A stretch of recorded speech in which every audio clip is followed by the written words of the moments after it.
Welcome to This Week in Racing. We've got a lot to talk about in this episode, and not a whole lot of it is on-track activity. We've got a lot of controversy in the TV booth. As weird as that is to say, that's kind of what people have been talking about this week, and unfortunately that means we've got to talk about it too. But don't worry, there's still some cool stuff to talk about on track. That Indy 500 event that's coming up that we seem to be talking about every single week? Well, we've got some more news on some more potential entries for that race that may surprise you. And remember how I did some big expose on a third IndyCar engine manufacturer? Well, it broke this week that we may not just be talking about 3 engine manufacturers for 2021 in IndyCar, but we could be talking about 4. And yes, I said what with a surprise face too. Let's get into it this week in racing. So we'll talk about that Indy 500 entry list first, because Robin Miller has been reporting that several deals are very close to being announced. That being deals involving Oriol Servia and J.R. Hildebrand. We've known about those for months now. It seems like Servia is almost a guaranteed lock to go to a third Sam Schmidt or Aero Schmidt-Peterson Motorsports car, as well as J.R. Hildebrand heading to a second car for Dreyer and Reinbold Racing. But the interesting one, and the one that surprised a lot of people, was the announcement or the rumor that Jay Howard has something lined up to enter this year's Indianapolis 500. And although I speculated a little while ago that this entry may be going to Carlos Munoz, it seems like, given the availability of cars left, it seems that Jay Howard would be most likely headed to Harding Racing for a second car there, and he would team not only with Colton Herta, but Jay Howard would be in easily the best equipment he's ever been in for the Indy 500, of course, with the partnership with Andretti Technologies, should that be the case. There's also, I suppose, an outside possibility of him going to Juncos Racing, but there's still a lot of people thinking that Kyle Kaiser is a lock for at least one of those seats. And more to talk about on the Indy 500 front. NBC announced their broadcast crew, their full broadcast crew for this year's Indianapolis 500, and the main attraction this time was confirming what we've already known for quite some time, that Dale Earnhardt Jr. will join the broadcast team in some sort of a role. He will be joining 14 other folks who will be covering the Indy 500 for NBC throughout the month of May, and for whatever reason, some people were expecting me to be really, really upset about this news. I'm not. I think you guys are kind of playing into the meme a little bit that I hate everything to do with NASCAR. I don't, and also I don't hate that Dale Jr. is a part of this broadcast team. Now, a lot of people were making comparisons to Rusty Wallace being added to the ABC broadcast in 2006 and 2007, and I actually think it's kind of funny that a NASCAR driver being added to the ABC coverage back in 2006 kind of signaled that ABC had given up giving a crap about the Indy 500. This actually does the opposite. It actually shows that NBC is very committed to the Indianapolis 500. I don't need to explain to you that Dale Earnhardt Jr. is still one of the biggest draws in motorsport, despite the fact that he no longer drives. And him being involved in the coverage isn't a bad thing. That being said, I would be lying to you if I didn't say it worries me a little bit that there are 14 cooks in the kitchen, so to speak, throughout the month of May on NBC. It seems like an awful lot of people covering the event, and I'm a little bit worried that people may be stepping over each other to get their stuff in, so to speak, on the broadcast itself. Now, some of the people that they announced, like Dylan Welch, will not be participating in most of the month of May coverage. I think he's a practice reporter, but for the most part, you've got most of those 14 people who are going to be on the broadcast for the big race. And I'm a little bit worried, and I know I've been hard on NBC. I know a lot of people are going to say that, and it is what it is. I'm going to point out when they do things wrong, because I really want them to succeed, and also show racing to succeed, because they've made such a big investment in it. I do see a little bit of the signs of their Rolex 24 coverage, which I thought went way too far down the normie path. I'm a little bit worried about that, them kind of pandering to the normal crowd a little bit too much, and kind of putting the hardcore racing fans in the back, and kind of putting together a broadcast similar to ABC, and that's what I'm a little bit worried about. On the other hand, I think Dale Jr. fits that role perfectly. And I think if they use Dale Jr. in that role and pretty much him exclusively in that role, it could work really well. I think he's a great everyman, even though he's obviously not an everyman. He's very passionate about the sport. He has a great understanding for it. He's never been to an Indy 500 before, so you can almost use him as a broadcast protagonist, some way or a way to put it, almost like in a movie. A guy who's never experienced this fantastical world of the Indianapolis 500 and put him into the roles to kind of experience it for the first time, and maybe for some first-time viewers, they can invest in Dale Jr., kind of learning about the Indianapolis 500. I think that's how they should do it. I think hopefully that's how they will use him, and I think it could be a pretty good thing for the broadcast, to be honest with you. We are loaded up on IndyCar stories today, and this one took me really by surprise. Of course, you guys remember my big video on who could IndyCar's third manufacturer be, and Marshall Pruett on his podcast said that a third manufacturer is a slam dunk. Those are pretty strong words from the usually reserved Marshall. And that was also backed up by Kevin Lee on the trackside program, saying that there had been a verbal agreement reached between IndyCar and a third manufacturer. And then Pruett dropped a bomb, saying that he would be looking for a fourth manufacturer to sign up for IndyCar for 2021 when the new engine regulations are put in place. And this one, I think, took a lot of people by surprise. Because we've heard a little bit, we've heard enough about the third manufacturer to speculate. Again, my speculation based on what we've heard and the connections with IndyCar is BMW. So let's assume Marshall and Kevin Lee have said this manufacturer, who I believe to be BMW, is a lock.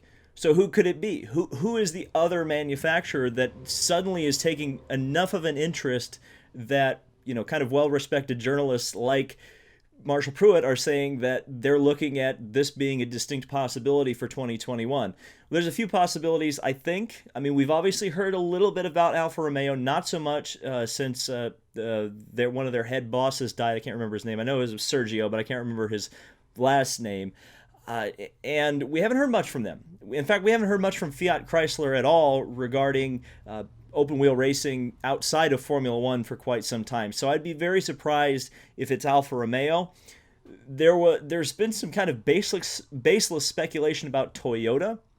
Toyota hasn't really had a major presence in open-wheel racing. Obviously, they have a strong foothold in the American market with their NASCAR program. Would they consider coming to IndyCar racing? I don't know. I mean, it would certainly open up the possibility, if it didn't already exist, that Kyle Busch could come run the 500, and certainly Fernando Alonso has ties there. So it wouldn't shock me. It wouldn't make my stocks blow off if it was Toyota, but that would definitely be out of left field. There's also the possibility, a lot of I've seen this thrown around a lot, is that Hyundai could possibly be the manufacturer. They have not really participated a whole lot in motorsport. They have some lower category deals, specifically with Brian Hurd Autosport over here in the United States, but they also have a gigantic World Rally program. So they do have some connections to this style of racing, but again, they've never done an open wheel or even a single seater racing series before, so that would be quite a jaw dropper if it came out of Korea, specifically Hyundai. And there's also the speculation that it could be Mazda. Of course, we know that Mazda pulled out of the road to Indy, and they obviously have a pretty sizable investment right now in the IMSA program. But you get around to 2021, and maybe Mazda wants to expand into open wheel racing. They obviously have a lot of connection to current drivers who may be willing to go over to them. Who knows? I don't know. It would be a hell of a bombshell, I'll tell you. I would make the assumption that IndyCar and IMS are making plans to make these announcements for 2021 during this year's month of May. So it would be incredible if they come out there and say, hey, you've got 4 engine manufacturers for next year, and then when you're getting around to 2022, when a new chassis is supposed to debut, I mean, this is going to be pretty wild for IndyCar if that does indeed happen. I mean, a third manufacturer is huge. A fourth manufacturer, that's enormous. And finally, kind of a strange debate kind of popped up recently.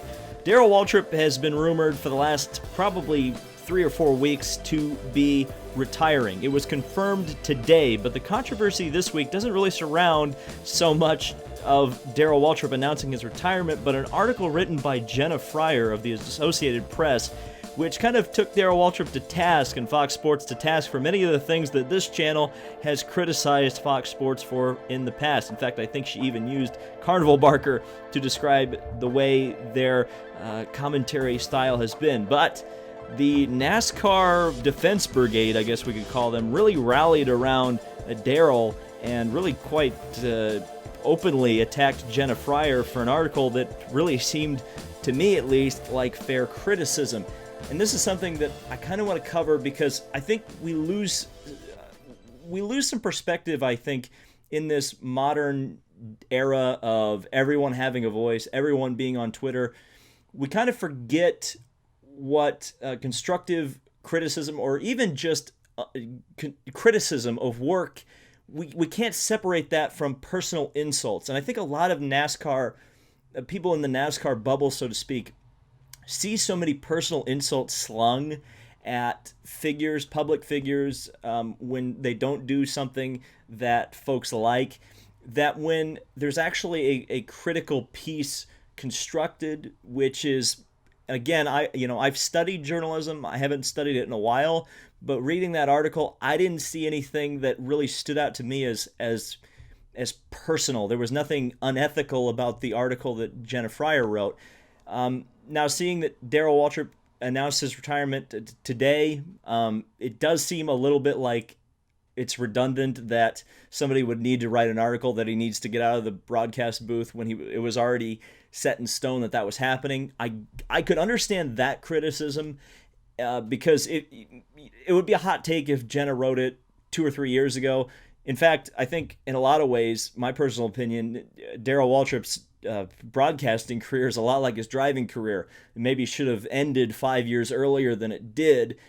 That being said, does an end of the career slump in anything really, I mean, as long as you don't do anything truly horrible, does a slump where you're just not as good as you used to be undo the fact that he's one of the winningest drivers in NASCAR, a Daytona 500 winner, a NASCAR champion, and quite honestly, he was a really innovative and fantastic broadcaster when he came into Fox Sports in 2001. I think he was enjoyable to listen to. He was fresh. He was interesting. He was funny. But unfortunately, I think Darrell started to try to play the character that he was in 2001, and it kind of, it wore itself out.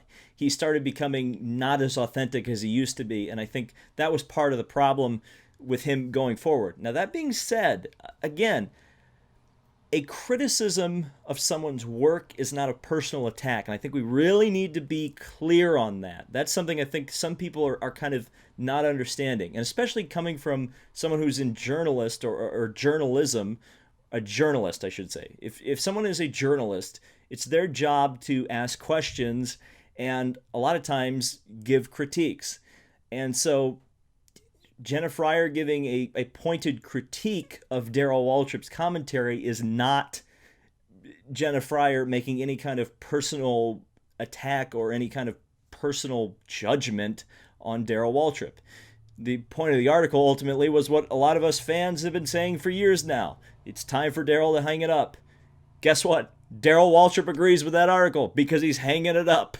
So it's silly. The whole thing's silly.